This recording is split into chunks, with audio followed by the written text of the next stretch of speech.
राम राम राम हरे हरे, हरे कृष्ण कृष्ण कृष्ण हरे हरे, हरे राम राम राम हरे हरे, हरे कृष्ण कृष्ण कृष्ण हरे हरे, हरे राम राम राम हरे हरे, हरे कृष्ण कृष्ण कृष्ण हरे हरे, हरे राम राम राम हरे हरे, हरे कृष्ण कृष्ण कृष्ण हरे हरे. पुंडलिकावर देव हरे विठ्ठल. श्री ज्ञानदेव तुकाराम पंढरीनाथ भगवान की जय. माऊली ज्ञानेश्वर महाराज की जय. जगद्गुरु तुकाराम महाराज की जय. जेने घडे नारायणी अंतराय, होत बापमाय वरजावे ते. येर प्रिया पुत्र धना कोण लेखा, करीती ती दुःखा पात्र शत्रू. प्रल्हादे जनक बिभीषणे बंधू, राज्यमाता निंदू भरते केली. तुका म्हणे सर्व धर्म हरीचे पाय, अनेक उपाय दुःख मूळ. येर प्रिया पुत्र धना कोण लेखा, करीती ती दुःखा पात्र शत्रू. गुरुर ब्रह्मा गुरुर विष्णू, गुरुर्देवो महेश्वरा, गुरुर साक्षात परब्रह्म, तस्मै श्री गुरुवे नमः. शांताकारं भुजगशयनं पद्मनाभं सुरेशं, विश्वाधारं गगनसदृशं मेघवर्णं शुभांगं, लक्ष्मीकान्तं कमलनयनं योगिभिर्ध्यानगम्यं, वन्दे विष्णुं भोभयहरं सर्वलोकैकनाथं. महायोगपीठे तटे भीमरथ्या, वरं पुंडलिकाय दातुं मुनीन्द्रे. समागत्य तिष्ठं तमानन्दकन्दं, परब्रह्मलिंगं भजे पांडुरंगं. नमो सद्गुरु तुकया ज्ञानदीपा, नमो सद्गुरु सच्चिदानंद रूपा, नमो सद्गुरु भक्त कल्याण मूर्ती, नमो सद्गुरु भास्करा पूर्ण कीर्ती. पुंडलिकावर देव हरी विठ्ठल. श्री ज्ञानदेव तुकाराम पंढरीनाथ भगवान की जय. जेने घडे नारायणी अंतराय, होत बाप माय वर्जाविती. येर प्रिया पुत्र धना कोण लेखा, करीती ते दुःखा पात्र शत्रू. सेवेसाठी घेतलेला अभंग. अभंगावरती चिंतनरूपी सेवा ज्या अभंगावरती आपण करत आहोत, तो अभंग संत श्रेष्ठ जगद्वंद्य जगद्गुरु तुकोबराय यांच्या गाथ्यातील उपदेशपर प्रकरणातला गाथ्यातील 83 क्रमांकाचा हा अभंग आहे. या अभंगावरती चिंतन सेवा माझ्या वाट्याला आलेली आहे. या सेवेला प्रारंभ करण्यापूर्वी प्रास्ताविक म्हणून या ठिकाणी मी श्री हरिभक्तीपरायण गुरुवर्य आंबेकर महाराज, प्रवीण महाराज आंबेकर यांचे धन्यवाद मानतो. त्यांना धन्यवाद देतो की त्यांनी मला ही सेवा सुपूर्त केली. तुम्हा सर्वांच्या असणाऱ्या सेवेचा, तुम्हाला चिंतन ऐकवण्याचा लाभ आणि चिंतन करण्याचा लाभ मला या निमित्ताने प्राप्त झाला. मी या अभंगावरती चिंतनाला प्रारंभ करण्यापूर्वी आता ऑनलाईन जेवढे महाराज मंडळी या ठिकाणी या सेवेमध्ये आहेत, त्या सर्वांनाही विनम्र अभिवादन करतो. त्यांच्याही चरणी साष्टांग दंडवत करतो आणि या ठिकाणी सेवेसाठी घेतलेल्या अभंगाच्या चिंतनाला प्रारंभ करतो. हा अभंग माझ्या वाट्याला क्रमांकानुसार प्राप्त झालेला आहे. या आजच्या अभंगाची सेवा ती खरी सेवा आहे. इतर वेळेला आपण आपल्या बऱ्याच ठिकाणी मनाने अभंगाची निवड करून आणि त्याच्यावरती चिंतन करत असतो. आज मात्र तसं न होता अभंग हा महाराजांकडून सुचवण्यात आला आणि त्यावरती मला या ठिकाणी चिंतन करायचं आहे. आणि म्हणून हा अभंग चिंतनासाठी मला जो मिळालाय त्यामध्ये मी जे काही बोलणार आहे ती माझ्या सद्गुरूंची कृपा मी समजेल. अभंगाच्या प्रथम चरणामध्ये जेणे घडे नारायणी अंतराय अशी सुरुवात आहे. म्हणजे मानवी देह प्राप्त झाल्यानंतर या ठिकाणी प्रथम आपलं जे मुख्य प्रयोजन आहे, मानवी देहाचं मुख्य प्रयोजन आणि गौण प्रयोजन, दोन प्रकारचे प्रयोजन आहे. आता मुख्य प्रयोजन आणि गौण प्रयोजन. मुख्य प्रयोजन म्हणजे याची देही याची डोळा, भोगू मुक्तीचा सोहळा, किंवा याच देहाने, नरदेह दुर्लभ असणारा हा देह, याच देहाच्या आधारे भगवंताची, नारायणाची प्राप्ती करून घेणं हे याचं मुख्य कर्तव्य आहे. मानवी देह ज्या माता आणि पित्याकडून प्राप्त होतो त्यांच्या संबंधाने या अभंगामध्ये बोलणं क्रमप्राप्त आहे. या अभंगामध्ये मुख्य प्रयोजन जर भगवत प्राप्ती आहे, तर मानवी देह ज्या मातेने आपल्याला दिला, ज्या मातेकडून आपल्याला मानवी देह प्राप्त झाला, ज्या वडिलांकडून मानवी देह आपल्याला प्राप्त झाला, आपल्या मनुष्य जीवनातील पहिले शिक्षक कोणी जर असतील तर ते आपले आई वडील असतात. आपल्या भविष्यामध्ये आपण कोण घडणार आहोत याच्यामध्ये खऱ्या अर्थाने आई वडिलांचा फार मोठा वाटा असतो. भारतीय संस्कृतीमध्ये 16 प्रकारचे संस्कार सांगितलेत. गर्भाधान, पुंसवन, सीमंतोनयन, जातकर्म, नामकरण, कर्णवेद, निष्क्रमण, अन्नप्राशन, चूडाकर्म, उपनयन, केशांत, वेदारंभ, विवाह, वानप्रस्थान, अंत्येष्टी. यापैकी पहिला जो संस्कार आहे तो गर्भाधान संस्कार आहे. आणि गर्भावस्थेमध्ये, गर्भावस्थेपासून, गर्भशुद्धीपासून जर त्या अपत्याच्या मातेने परमार्थाची कास धरली, उदाहरणच द्यायचं झालं तर जसं रुक्मिणी माता व विठ्ठलपंत यांनी, रुक्मिणी मातेने जसं 1.25 लाख प्रदक्षिणा त्या ठिकाणी पिंपळाच्या वृक्षाला, सुवर्ण पिंपळाला घातलेल्या आहे, आणि पारायण रामायणाच्या कथा त्या ठिकाणी वाचलेल्या आहेत, त्याप्रमाणेच त्या ठिकाणी त्यांच्या पोटी जी मुलं जन्माला आली त्यांच्या बाबतीमध्ये उभारेला ध्वज तिन्ही लोकावरी, ऐसी ज्यांची कीर्ती चराचरी, असं घडू शकलं. म्हणजेच शुद्ध बीजा पोटी फळे रसाळ गोमटी. आणखी पुढे जाऊन बोलता येईल, कयादू माता या मातेने सुद्धा गर्भावस्थेमध्ये संतांच्या संगतीमध्ये नामचिंतन केलं. वेदमार्गी मुनी गेले त्याची मार्गी चाललेलो, असं जसं महाजनो येन गता सपंथा, किंवा संतांचे संगती मनोमार्ग गती, आकळावा श्रीपती येणे पंथे. याप्रमाणे कयादू मातेने गर्भावस्थेत नामस्मरण केल्यामुळे हरिपाठामध्ये वर्णन आलंय की सत्वर उच्चार प्रल्हादी बिंबला आणि उद्धवा लादला कृष्णदाता. याप्रमाणे आपला मुलगा किंवा आपलं अपत्य हे कसं असावं हे आपण ठरवल्याप्रमाणे त्याला घडवू शकतो. आणि म्हणून बाकी गोष्टी प्राप्त आयुष्यात नाही झाल्या तरी चालेल. म्हणून म्हणतो, आपण नेहमी म्हणत असतो की मुलांना संस्कार जास्त द्या, संपत्ती कमी मिळाली तरी चालेल, मुलं सुसंस्कृत घडवा. याचाच अर्थ काय, त्यांना परमार्थाच्या मार्गावरती उभं करा. या अभंगामध्ये पहिल्यांदाच आई वडिलांचा विषय घ्यायचं कारणच ते आहे की आपला संबंध पहिल्यांदा आपल्या मात्या पित्याशीच येत असतो. आणि म्हणून आपल्या हिताच्या ठिकाणी आई वडील अगोदर जागरूक असणं अत्यंत गरजेची गोष्ट आहे. हितते करावे देवाचे चिंतन, असा आपण तुकोबरायांचा अभंग ऐकलेला आहे. हितते करावे देवाचे चिंतन म्हणजे हित काय, तर देवाचं चिंतन करणं हे हित आहे. अशा प्रकारे चिंतन करणारे आई वडील प्राप्त असतील तर आपल्या हिता जो असे जागता, मग म्हणून तर धन्य माता पिता तयाची. मग त्यांची मुलं ही सात्विकच निघणार, यात काय याती नास्ते तर संशय. आणि म्हणून आपल्याकडे म्हणही आहे की मुलांच्या चांगल्या किंवा वाईट कर्मामध्ये मुलं चांगले किंवा वाईट कर्म करत असताना सहज दिसून येतं. बऱ्याच वेळेला आपण त्या ठिकाणी मुलांवरती खापर फोडत असतो, पण ज्या अर्थी तर्क आपल्याला काय शिकवतो, ज्या अर्थी त्या अर्थी, की ज्या अर्थी मुलगा मूर्ख आहे, मुलगा कंजूस आहे, मुलगा उन्मत्त आहे, तर बघा आपण ऐकलंय, उन्मत्तो मातृदोषेन पितृदोषेन मूर्खता, अदातव्य वंशदोषेन आत्मदोषेन दरिद्रता. म्हणजे उन्मत्तो मातृदोषेन, माजलेला जन्माला आला की तो मातेचा दोष सांगितलाय, मूर्ख जन्माला आला की तो पित्याचा दोष सांगितलाय, कंजूस जन्माला आला की कुळाचा दोष सांगितलाय, आणि दुर्भाग्य जन्माला आला की स्वतःचा दोष सांगितलाय.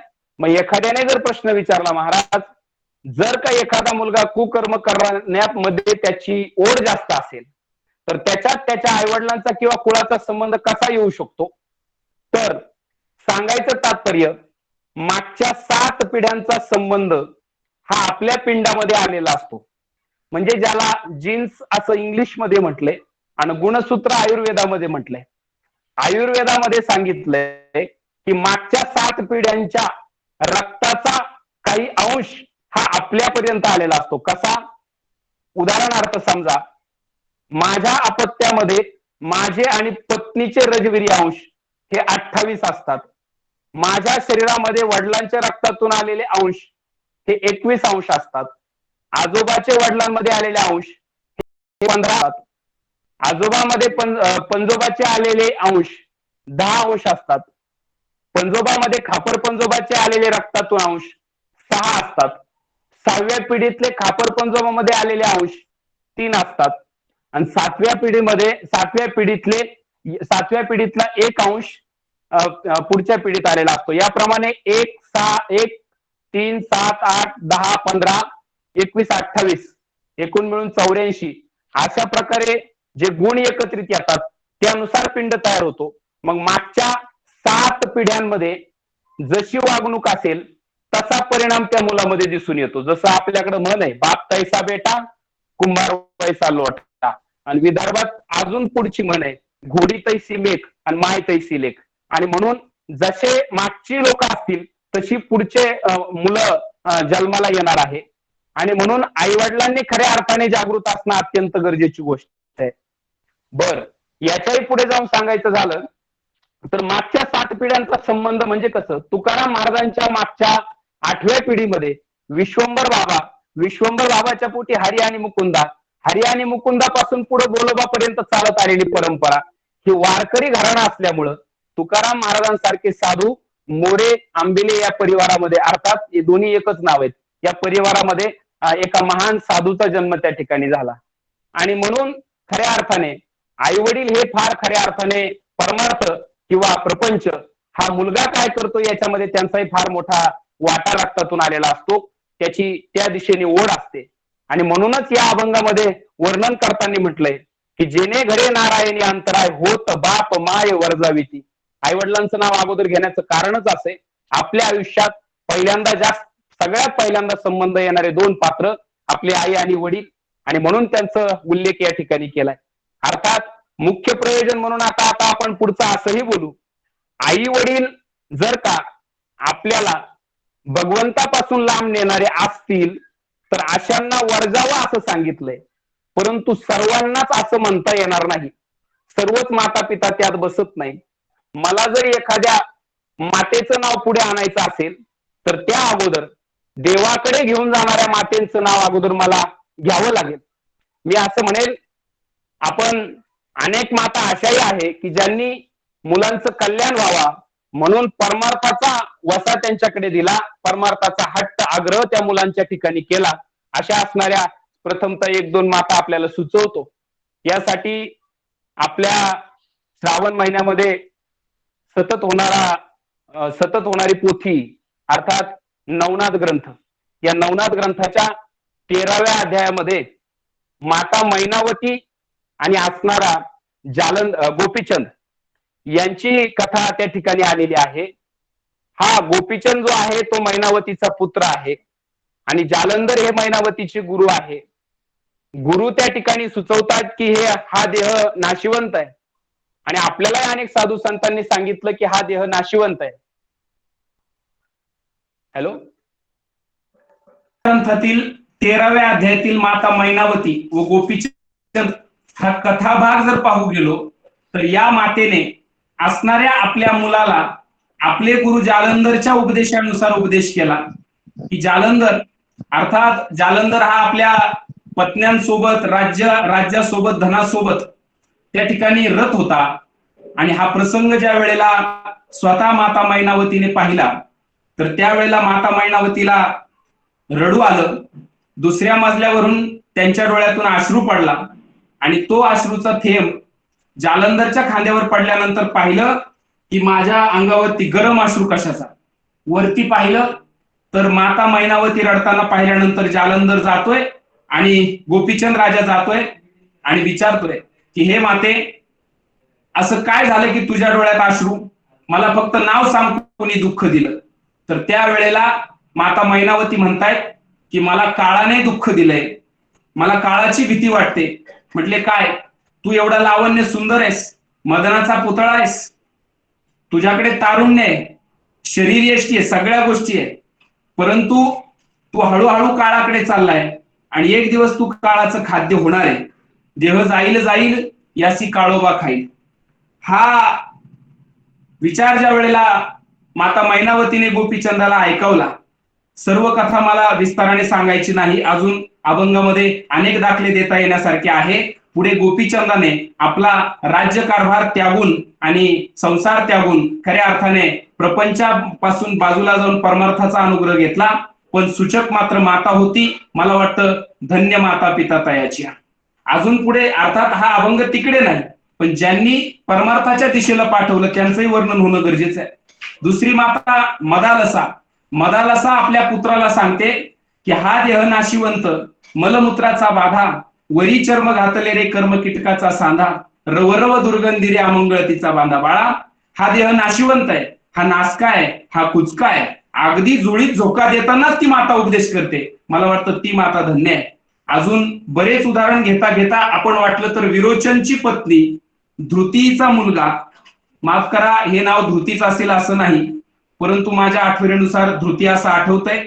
विरोचन आणि धृती यांचा पुत्र बळी, या बळीच्याही बाबतीत ते झालं ज्यावेळेला वामन दारात आले आणि 3 पावलं जमीन मागू लागले. त्यावेळेला शुक्राचार्य म्हणतायत की वामन रूपामध्ये विष्णू आहे आणि तुला फसवतोय.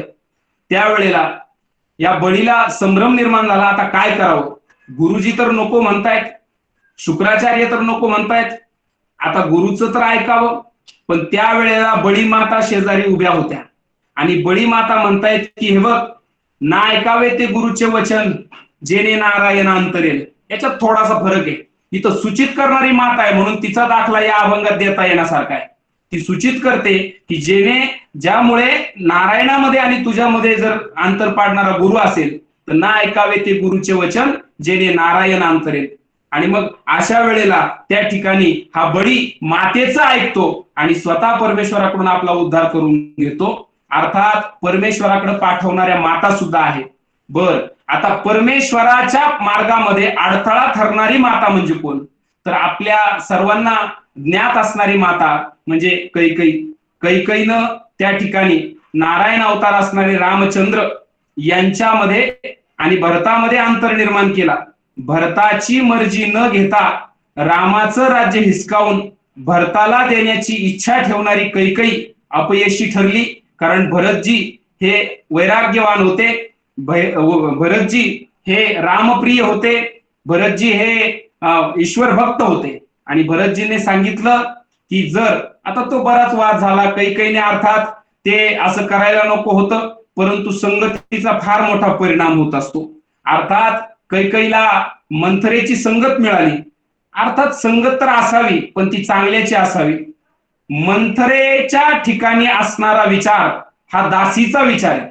कैकेयीकडून सगळ्यात मोठी चूक ही झाली की सल्ला अवश्य विचारावा, प्रत्येकाने विचारावा, पण सल्ला विचारताना आपल्या बरोबरीच्या माणसाला किंवा आपल्यापेक्षा ज्ञानवंत व्यक्तीला विचारावा. पण कैकेयीने मात्र एका दासीला सल्ला विचारला. अर्थात बघा, मला नाव ठेवायचं म्हणून नाही, पण समजा एखादी भांडे घासणारी स्त्री असेल तर तिचे विचारही तितकेच तेवढेच असतात, त्याप्रमाणेच ती बोलणार. म्हणून सल्ला कोण देतंय याचा विचार करून नंतर आपल्या भारतीय संस्कृतीत एक म्हण प्रसिद्ध आहे, ऐकावे जनाचे आणि करावे मनाचे. परंतु कैकेयीनं मात्र दुसऱ्याच ऐकलं आणि तिच्याच सल्ल्यानुसार वागली. परिणाम रामचंद्र प्रभूंना वनाला जावं लागलं. मुद्दा मला जो सांगायचा तो लक्षात घ्या. रामचंद्र प्रभू वनवासामध्ये जातात. आता रामचंद्र प्रभू वनामध्ये जाताना अजून मला दुसरं आठवण अशी येते की प्रत्यक्ष मर्यादा पुरुषोत्तम प्रभू रामचंद्रांच्या बाबतीत एक रात्र उलटता क्षणीच नशीब पालटल्यागत, भाग्य पालटल्यागत त्यांच्या बाबतीत जीवनातला एक विशिष्ट टप्पा सुरू झाला, तो म्हणजे वनवास. म्हणजे आपल्या वारकरी संप्रदायामध्ये जर कोणाचे दिवस बदलले असतील, म्हणजे सुखातून दुःखात दिवसाचं परिवर्तन झालं असेल, मला असं वाटतंय माफी असावी सर्व महाराज मंडळींची. आपल्यालाही आर्थिक पाठबळ तुटल्यानं थोडं दुःखच सोसावं लागतंय, पण मी पुढचं असं म्हणेल रामा इतकं नाही. रामचंद्र प्रभूंना आदल्या दिवशी माहित होतं दुसऱ्या दिवशी राज्याभिषेक होणार आहे. पण राज आसनाला लागणारे पावलं हे वनाच्या दिशेने लागले आणि प्रत्यक्ष जगाच्या मालकाची दशा सुद्धा पलटली. जर ते देवाच्या बाबतीत घडत असेल तर आपण कोण? विल्यम शेक्सपियर म्हणून एक लेखक आहे, ते म्हणत असतात, life is drama, man is actor and God is director. दिवस कधी बदलतील काही सांगू शकत नाही. हे सगळं नाटक आहे, नाटकातले आपण पात्र आहे आणि नाटक लिहिणारा परमेश्वर आहे. म्हणून त्याच्या मर्जीनुसार सगळं होत असतं. म्हणून ठेविले अनंते तैसेची राहावे आणि चित्ती असू द्यावे समाधान, अशी आपली कार्यकारिणी असली पाहिजे. माणसं, मी एके ठिकाणी हिंदी सुंदर वाक्य वाचलं होतं, आपण नेहमी आपल्या मनाने वागतो आणि देवाला विचारात घेत नाही. पण देव म्हणत असतात, तू वही करता है जो तू चाहता है, लेकिन होता वही है जो मैं चाहता हूं, इसलिए तू वही कर जो मैं चाहता हूं, फिर वही होगा जो तू चाहता है. अशा प्रकारे भगवंताची मर्जी राखून जगता यावं असं शिकण्यासाठी प्रत्येकाने रामायण वाचलं पाहिजे. रामायणामध्ये एकच नाही, हजारो संकट आपले फिके पडतील असे उदाहरणं त्या ठिकाणी रामायणामध्ये देऊन ठेवलेले आहे. म्हणून प्रत्येकाच्या घराघरात रामायण असावा आणि प्रत्येकाच्या जिभेवर रामायण असावा. म्हणजे मनुष्य जीवन तैसे नरदेहा येऊनी नरा आणि करीती आयुष्याचा मातेरा असं घडणार नाही. म्हणजे आपल्या आयुष्याचा मातेरा न व्हावा असं वाटत असेल तर ऐकणाऱ्या सगळ्यांसहित सगळ्यांनी सगळ्यांना आव्हान करावं की आपल्या घरात रामायण असणं अत्यंत गरजेची गोष्ट आहे. आता ज्या वेळेला राम वनाला जातात, माझ्या मुख्य असणाऱ्या विषयाकडे मी येतो. राम वनाला जातात आणि नंतर ह्या भरत आणि शत्रुघ्नांना या ठिकाणी राज्यात आणलं जातंय. आपण रामायण सर्व ऐकलेलं आहे. मी तात्पुरत्या स्वरूपामध्ये कथा आपल्या समोर मांडण्याचा प्रयत्न करतो उदाहरणापुरतं. भरतजी ज्या वेळेला राज्यात येत आहेत, सगळी परिस्थिती पाहिली, दशरथजींची घटना वगैरे सगळं घडलं आणि त्यानंतर आता वशिष्ठजी मंत्रिमंडळ आता सांगतायत की तुमच्या मातेच्या इच्छेप्रमाणे आता तुम्ही राजगादी सांभाळावी. भरतजी सांगतायत, अर्थात ते अगोदरच आईला त्यांनी हेटकारलं, आईला बाजूला करून टाकलं की तू माझ्या माता म्हणण्याच्या पात्रतेची नाहीस, तू फार मोठं कांड केलेस ज्याच्यात माझा विचारही तू घेतला नाही. पण ज्या वेळेला सुचवलं जात आहे भरताला की तुम्ही, भरतजींना सांगितलं की तुम्ही आता राजगादी स्वीकारा, कुणीतरी राजा असलं पाहिजे. राजा असलं पाहिजे म्हटल्यानंतर त्यांना राग आला, सांगितलं अजिबात नाही. म्हटले असं काय करताय, तुमच्या मातेने 2 वर मागितले, एका वरानं भरताला राजा करा म्हटले आणि दुसऱ्या वरानं रामाला वनवास द्या म्हटले. मग तिथंही भरतजी म्हणतायत, जर क्रम असा होता पहिल्यांदा भरत राजा होईल आणि दुसऱ्यांदा राम वनवासाला जाईल, तर तुम्ही क्रम चुकवला का? पहिल्यांदा राम वनवासाला आणि नंतर मला राजगादी. नियम मोडल्यामुळं तुमच्या कोणत्याही गोष्टी मला मान्य नाही. नंतर भरतजी रडतायत आणि सांगतायत, भरतजी म्हणतायत की हे पहा, सर्वांसमोर शपथ घेऊन सांगतो, जर का कोणी असा विचार मनात करत असेल की मी माझ्या मातेच्या या कारस्थानामध्ये सामील आहे, तर सर्वांच्या समक्ष मी शपथ घेतो की गायीच्या गोठ्याला आग लावल्याचं पाप जर मी माझ्या आईच्या कारस्थानात सामील असेल तर माझ्या डोक्यावर, लहान मुलांची हत्या करण्याचं पाप आईच्या कारस्थानात सामील असेल तर माझ्या डोक्यावर, संत निंदेचं पाप आईच्या कारस्थानात सामील असेल तर माझ्या डोक्यावर, ब्रह्महत्येचं, ब्राह्मण हत्येचं, मातृहत्येचं पाप आईच्या कारस्थानात सामील असेल तर माझ्या डोक्यावर. अशा प्रकारे अनेक शब्द घेऊन भरतजी रडू लागले आणि धरणीवर कोसळले. आणि त्या ठिकाणी भरतजींनी सांगितलं, या मातेलाही सांगितलं की तुला जर तुझा मुलगा राजगादीवर पाहायचा असेल तर ते स्वप्न तुझं कधी शक्य होणार नाही, कारण मी तुझा आणि माझा माता पुत्राचा संबंध संपुष्टात आणत आहे. आणि तदनंतर भरतजी नंदीग्रामात जाऊन राहतात. म्हणजे या ठिकाणी त्या मातेचा त्याग त्या ठिकाणी केलेला आहे. अर्थात हे दुसऱ्या चरणात जरी असलं तर ते फक्त कुणी कुणी केलं हे विचारल्यावर सांगितलंय, पण दाखला देणं हे प्रथम चरणात क्रमप्राप्त असल्याचं मला वाटतंय. म्हणून या ठिकाणी त्या कैकेयी मातेचं वर्णन त्या ठिकाणी करणं गरजेचं होतं. आता मला असं वाटतंय अशा प्रकारे अजून बी तुकोबरायांचं एक अभंग आहे, माय बापे जरी सरपीन का बोका आणि त्यांच्या संगे सुखा बाळ न पविजे.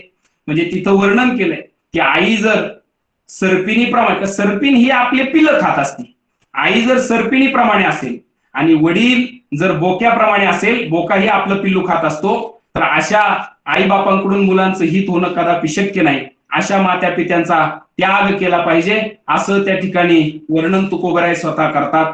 असो, नुसतं मग आई वडिलांचंच केलं का? नाही. आई वडिलांनंतर शिक्षण पूर्ण झाल्यानंतर आपल्याला सल्ला दिला जातो, आता तू लग्न केलं पाहिजे. अर्थात लग्न करणं ही वाईट गोष्ट नाही बरं का, किमान आपण केलंय त्याच्यामुळे सुट्टी तरी मध्ये करून घेतली पाहिजे. आणि म्हणून मी असं नाही म्हणत, पण सांगितलं जातंय की प्रपंच परमार्थ या दोन्हींची सांगड बसवता आली पाहिजे. आपल्याला जगण्यापुरतं प्रपंच असावा. पोटापुरता राम, पोटापुरतं काम परी अगत्य तो राम. उलट केलंय आपण, पोटापुरता राम आणि अगत्य काम. असो, आणि म्हणून प्रपंचामध्ये ती पहिली पत्नी. आणि पुढे या अभंगामध्ये वर्णन करताना दुसऱ्या चरणात आता म्हटलंय की येर प्रिया पुत्र धना कोण लेखा. आता इथं पत्नीचं नाव त्या ठिकाणी घेतलेलं आहे, परंतु सर्वच पत्नी या ठिकाणी प्रपंचाच्या आसक्तीतल्याच होत्या किंवा आहे असं म्हणता येणार नाही. आपल्याला ज्या रामायणाचा आधार मी मागच्या पहिल्या कडव्यामध्ये पहिल्या चरणामध्ये सांगायचा प्रयत्न केला, त्याच रामायणाचे लेखक वाल्मिकीजी यांच्या पत्नीनं जर का विचारल्या, तर पत्नीला विचारलं होतं, नारदजींनी सांगितलं होतं जा घरी एकदा विचार तुमची पत्नी तुमच्या पापात वाटेकरी का हे गेले.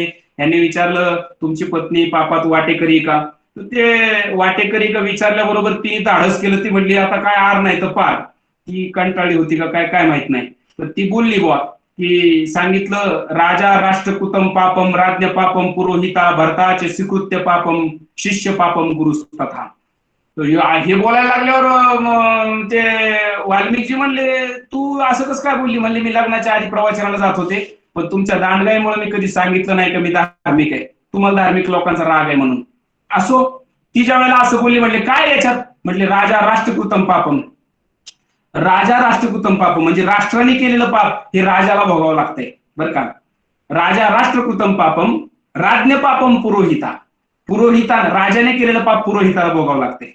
शिष्य पापम गुरुस्तथा, शिष्याने केलेलं पाप गुरुला भोगावं लागते.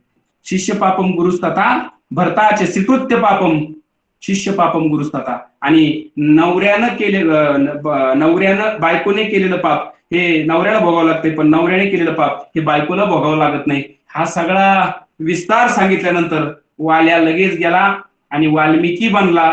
कशामुळं? नारदजींच्या संगतीमुळे, संतांच्या संगतीमुळे. फक्त तिथं महत्वाचा मुद्दा आहे, जर ती पत्नी म्हटली नसती मी तुमच्या पापात वाटेकरी नाही तर, अर्थात परमार्थ मार्गावरची ही पायरी लक्षात आल्याबरोबर तिने विचारच केला नाही, आपलं मरण आलं तरी चालेल पण आपल्या पतीला आता जाग करणं गरजेचं आहे. हे काम पत्नीनं केलं म्हणून रामायण, म्हणून तशी देव येऊन वागले, बोलीला वाल्मिक तैसीची करेन वरतुनी दाविने नामा म्हणे.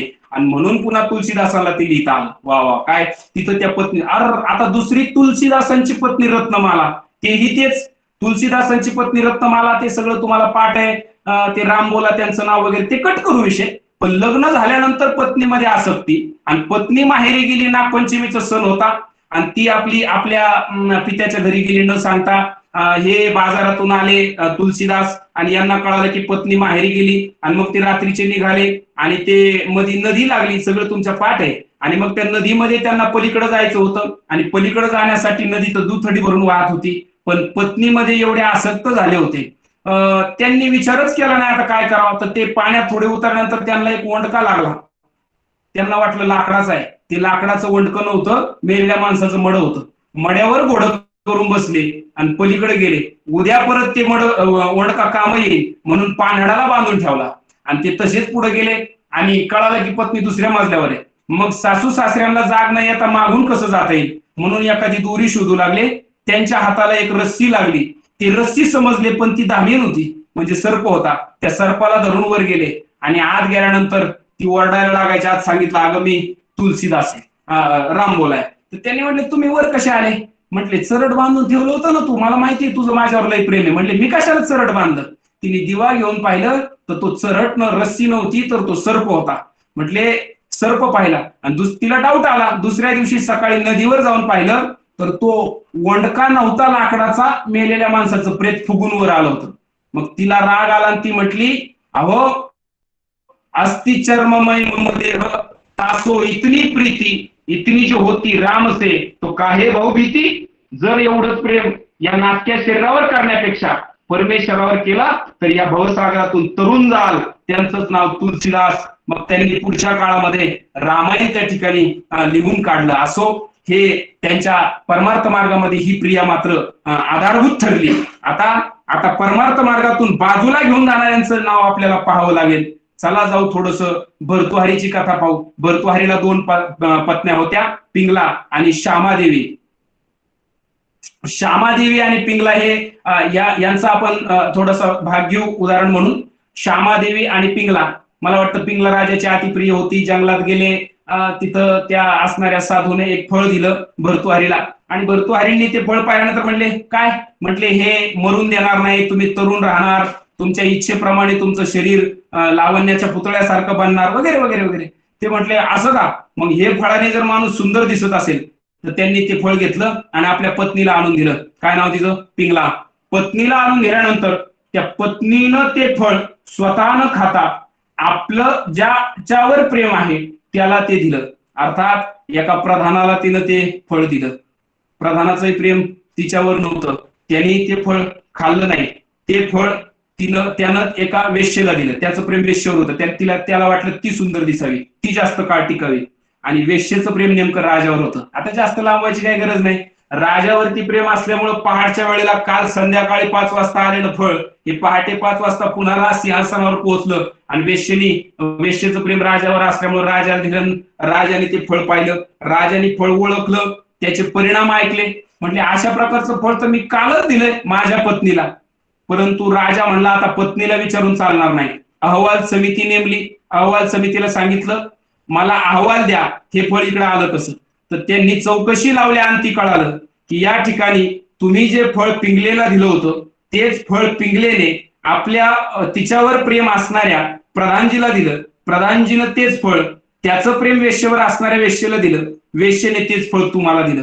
राजाला कळालं, प्रपंचामध्ये सगळी फसवेगिरी. आणि म्हणून तर तुकाराम महाराज म्हणले, तुका म्हणे लोकीच्या व्यवहारे नका डोळे दुरे भरुणी राहू. अवघड कार्यक्रम आहे, आणि मग तुम्ही सावध व्हा. आता या प्रपंचात सगळी फसवणूक आहे. मग राजानं त्या ठिकाणी भर्तृहरीनं राज्याचा त्याग केला. मला वाटतं काही ओव्या नाथबाबांच्या आहेत. प्रपंची जरी सुख जोडे तरी का सेवितीगिरीकडे, राज्य टाकून गेले थोडे ते का वेळी म्हणावे.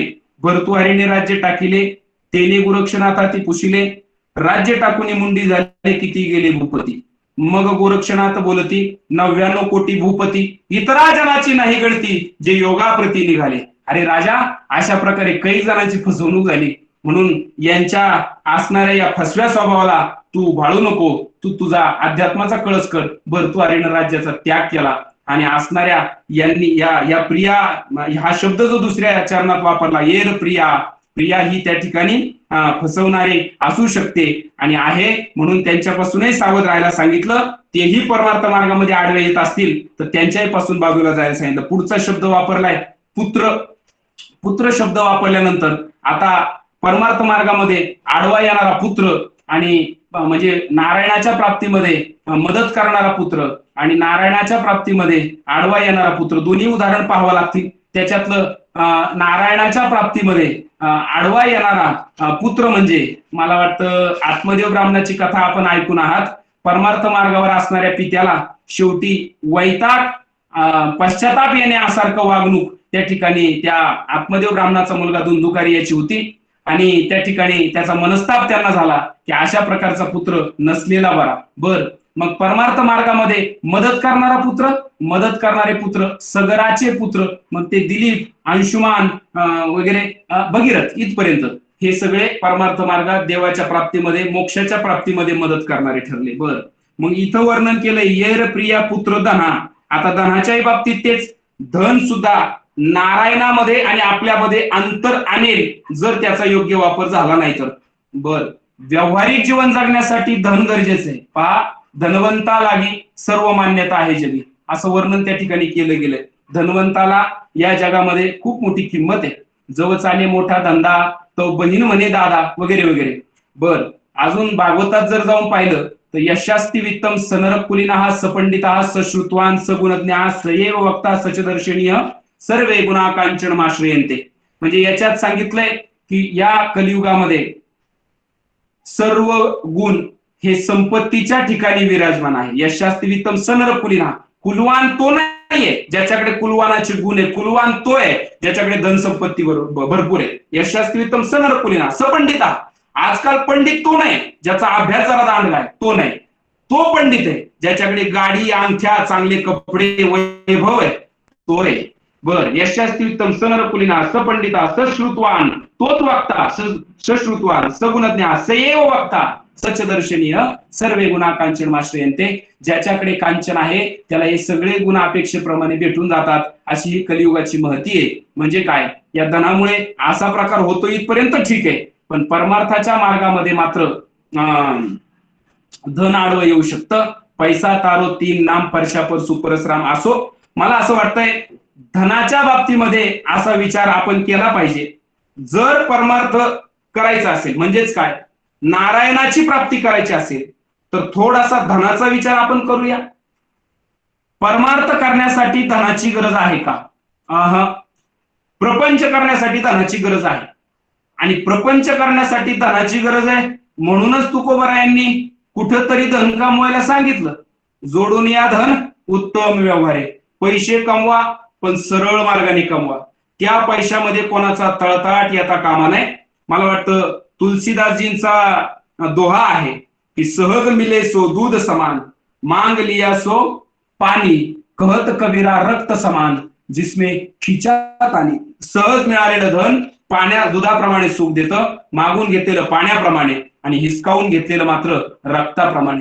धन कमवायला सांगितलं, परंतु त्याची मर्यादाही सांगितली.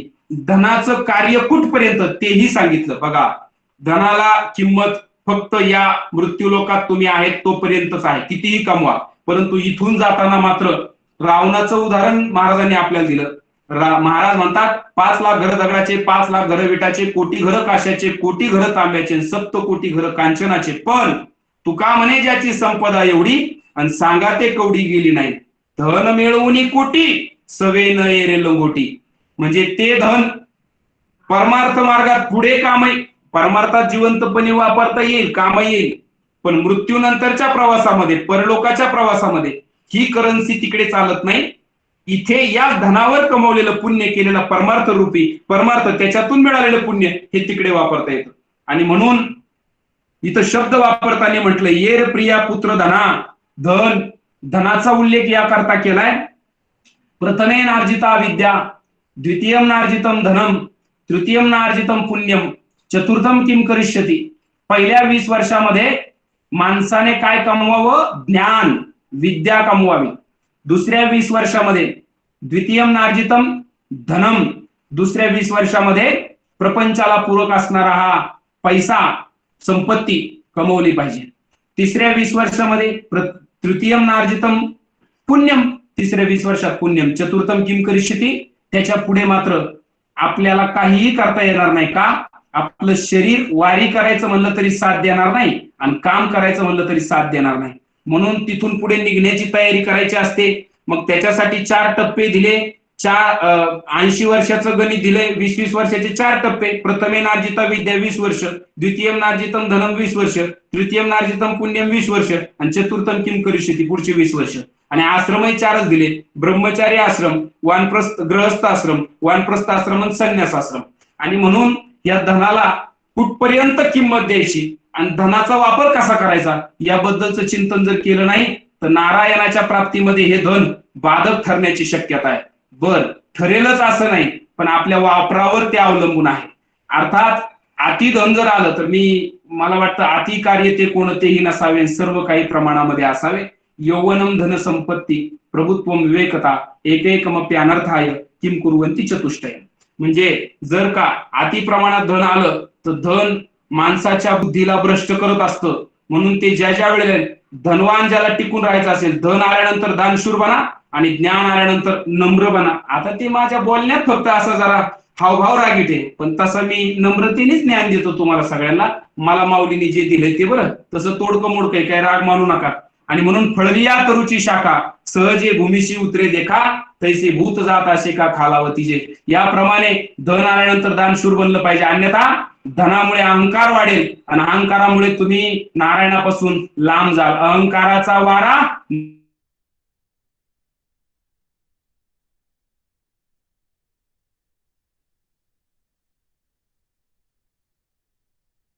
न लावून पदे या असणाऱ्या पैशाचा नगण्य वापर आहे, म्हणजे नाहीच म्हटलं तर हरकत नाही.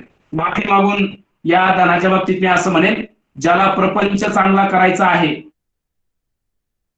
त्याच्याकडे परिस्थिती चांगली असावी लागते, पण ज्याला परमार्थ चांगला करायचा आहे त्याची परिस्थिती हलकी फुलकी चालेल, पण त्याची मनस्थिती चांगली असावी लागते. म्हणजे कसं, म्हणजे शबरी हिच्याकडे काहीच नाही म्हणण्यापेक्षा जेवायला ताट नाही, पाणी प्यायला तांब्या नाही, अशाही परिस्थितीमध्ये भाव मात्र चांगला होता. बरं, भाव इतका चांगला होता, देव तीर्थ द्विज मंत्र दैवज्ञम भेषजम गुरु यादृशी भावनार्थस्य सिद्धिर्भवती सुभा. सुभाषितकार म्हणतात, देव तीर्थ मंत्र आणि द्विज या चार ठिकाणी ज्याचा जसा भाव तसा देव. आणि शबरी मातेचा मातंग गुरुदेवाच्या शब्दावर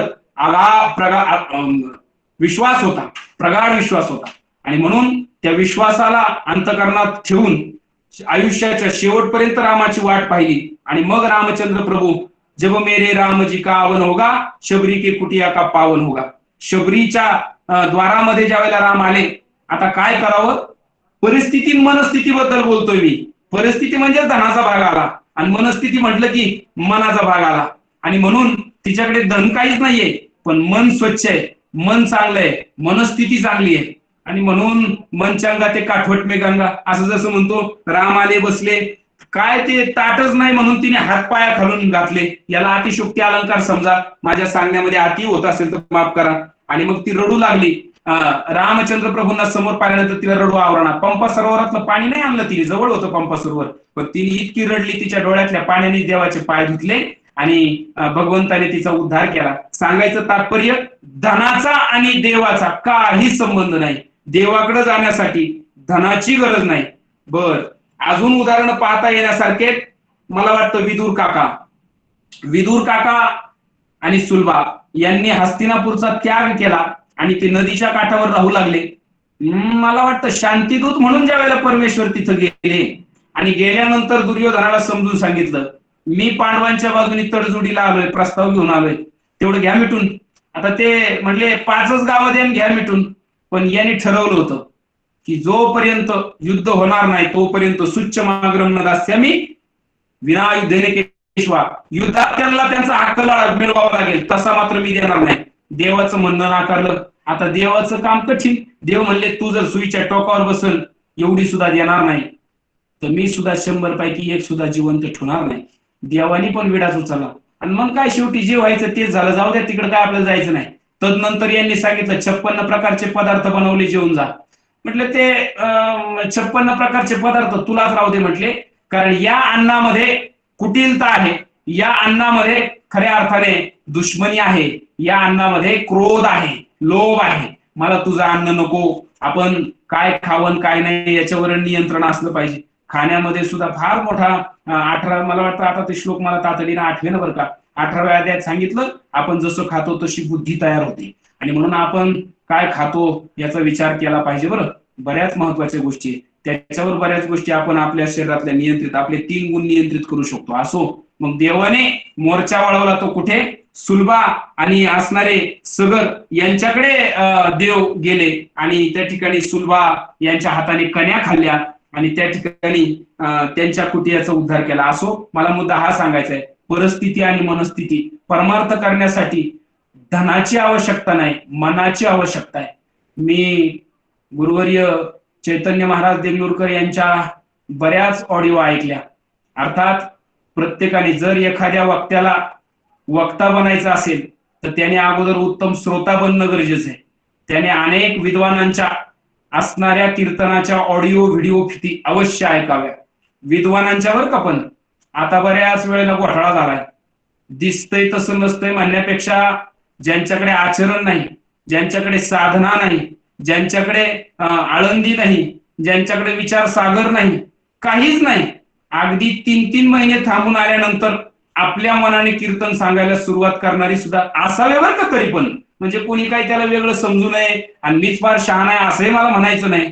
परंतु आपण जर पहिल्या टप्प्यात असाल तर आपण अर्थात चैतन्य महाराज देगलूरकर असतील, चंद्रशेखर महाराज असतील, गुरुवर्य नारायण महाराज जाधव असतील, गुरुवर्य विकासानंद महाराज मिसाळ असतील, अजून अन्य वरिष्ठ कीर्तनकार आहेत, ज्यांच्या विद्वत्तेचा विषय जर काढला तर समुद्राप्रमाणे ज्यांच्याकडे ज्ञान असणारे, सागराप्रमाणे ज्ञान असणारी ही मंडळी, यांना आपण श्रवण केलं पाहिजे.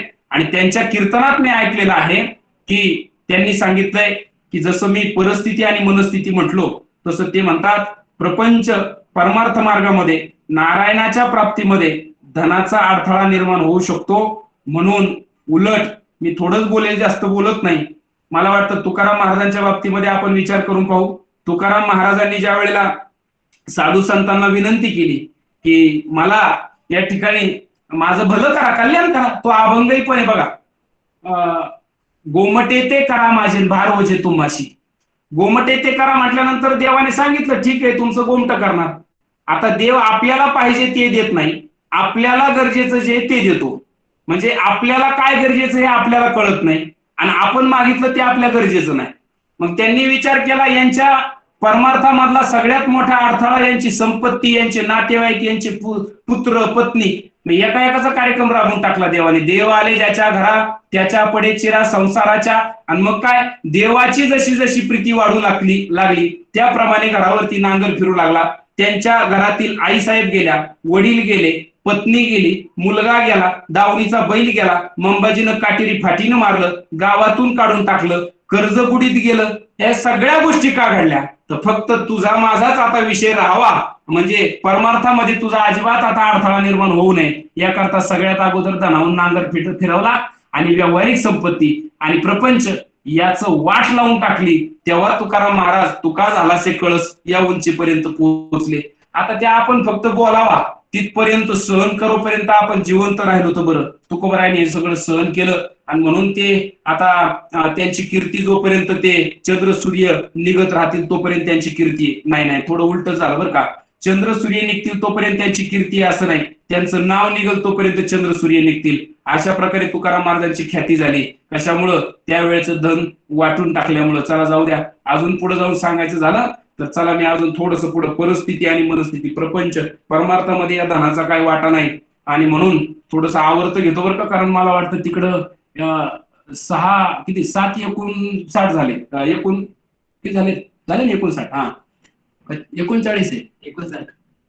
हा तर मी आता आवर्त घेतो. असं अनेक उदाहरण, कितीतरी वेळ 2 तास पूर्ण बोलता येईल म्हणण्यापेक्षा एका एका अभंगावर चातुर्मास चालतो. तिथं माझ्यासारख्या पामराने कितीकस बोललंय. तर आता या ठिकाणी अशा प्रकारे येर प्रिया पुत्र धना कोण लेखा करीती ती दुःखा पात्र शत्रू. याच्यामुळे तर आपल्याला दुःखच मिळत असते, त्याचा त्या ठिकाणी त्याग करावा. अर्थात जिथं मायबापाचाच त्याग सांगितलाय तर बाकीच्यांचा कोण लेखा करी, म्हणजे प्रिया पुत्र धने जर त्या मार्गात आडवे येत असेल तर अवश्य सोडून द्यावा. आणि पुढे सांगितलंय, कुणी विचारलंय एका साधकाने अशा प्रकारे अजून कुणी कुणी त्याग केलाय का? म्हटले हो, कुणी केलाय? प्रल्हादे जनक, विभीषणे बंधू, राज्यमाता निंदू भरते केली. प्रल्हादाने परमेश्वराच्या मार्गात आडव्या येणाऱ्या बापाचा म्हणजे असणाऱ्या हिरण्यकश्यपूचा त्याग केला. विभीषणाने रामचंद्र प्रभूंच्या प्रीतीमध्ये आडव्या येणाऱ्या रावणाचा त्याग केला आणि भरताने रामाच्या मार्गात आडव्या येणाऱ्या कैकेयीचा त्याग केला. हे उदाहरण 3ऱ्या चरणात दिलंय. आणि शेवटच्या चरणात आवर्जून सांगितलंय की तुका म्हणे सर्व धर्म हरीचे पाय, अनेक उपाय दुःख मूळ. त्या ठिकाणी भगवंताच्या चरणीच सर्व सुख आहे. आणि म्हणून भगवंताचेच चरण. महाराज, प्रवीणजी महाराज, हा बोला ना, बोला ना. हा सांगता करून घेऊ ना? हा चालेल ना, 1-2 मिनिटं घेतलं तरी चालेल. हा 8 वाजलेत. आता का आपला नियम कसा आहे काय कल्पना नाही, मी बोलतोच नुसते. या अभंगाचं जे काही चिंतन आहे ते मी या आपल्या समोर प्रस्तुत करण्याचा प्रयत्न केला. अर्थात 2 अजूनही शेवटच्या 3ऱ्या आणि 4थ्या चरणावर बोलता येण्यासारखं बरंच होतं, परंतु आपल्याला बोलता बोलता वेळ संपूनही गेला. 10 मिनिटं उशिराही सुरुवात केली होती. आणि म्हणून अशा प्रकारे या अभंगावरील थोडस चिंतन मला करता आलं. हे मी माझ्या दोषयुक्त बुद्धीने केल्यामुळे याच्यात काही दोषही येऊ शकतात, शेवटी माझ्यात दोष असू शकतात. आणि म्हणून या ठिकाणी या चिंतन मांडत असताना अनेक थोर कीर्तनकारांची नावे समोर मला व्हिडिओ दिसत आहेत. तर सर्वांनी माफी असावी. माझ्या मांडणीमध्ये जर का काही थोडस मागे पुढे झालं असेल तर करा क्षमा अपराध. महाराज तुम्ही सिद्ध, जितनी मेहरबानियां आपने की उतनी तो मेरी औकात नहीं. ये तो कृपा है मेरे ज्ञानेश्वर महाराज की, वरना मुझमें तो ऐसी कोई बात नाही. ज्यांनी रेडा बोलवला त्यांनीच माझ्याकडून हे वधवून घेतला असं मी मानतो. आणि म्हणून साळुंकी मंजूळ बोलत असे वाणी, शिकविता धनी वेगळाची. या प्रकारे अतिशय आपण अपात्र असणारी व्यक्ती पात्र ठरण्याला कारण श्री सद्गुरूंची कृपा आहे. अहो सद्गुरूची कृपा दृष्टी, तुझे कारुण्य जया ते अधिष्ठी, तो सकळ विद्यांची सृष्टी तो सकळ विद्यांची सृष्टी धात्रा होय. अशा प्रकारे या गुरुच्या कृपेने मी आपल्या समोर हे जे काही चिंतन आहे ते मांडलं. या सेवेतून बाहेर पडण्याच्या अगोदर पुनश्च एकदा गुरुवर्य श्री हरिभक्तीपरायण अर्थात आपण ज्यांच्यामुळे या सेवा देतोय, 83वी सेवा, 83 नंबरची सेवा मला करण्याचा योग ज्यांच्यामुळे आला ते खऱ्या अर्थाने ब्राह्मण आहे. मी हे विसरणार नाही. ते कीर्तनकार तर आहेच, ब्राह्मणही आहेत, आमचे मित्रही आहेत, गुरुवर्य आहेत. मी नेहमी सांगत असतो, दैवाधीनम जगत सर्व मंत्राधीनश्च देवता, ते मंत्रा ब्राह्मणाधीनच तस्मात ब्राह्मण देवता. सगळं जग देवाच्या अधीन आहे, ते देव मंत्राच्या अधीन आहे आणि ते मंत्र ब्राह्मणाच्या अधीन आहे. म्हणून एका ब्राह्मणजीने अर्थात आम्हाला या सगळ्या सेवेचा लाभ उपलब्ध करून दिला. त्यांच्या चरणी पुनश्च एकदा साष्टांग दंडवत करतो. कोरोनाच्या या परिस्थितीमध्ये ज्या 700 वर्षात जी वारी कधी थांबली नाही, ती आपली वारी थांबली, पण कीर्तनाची वारी ऑनलाईन आपल्या घरी पोच करणाऱ्या या माऊलीला परत परत एकदा लाख लाख धन्यवाद. माझं 1 तासभर ज्यांनी बडबड ऐकून घेतली अशा सर्व मंडळींना साष्टांग प्रणिपात करतो आणि या ठिकाणी माझ्या सेवेला पूर्ण विराम देतो. रामकृष्ण हरी, रामकृष्ण हरी. बाबा बोला.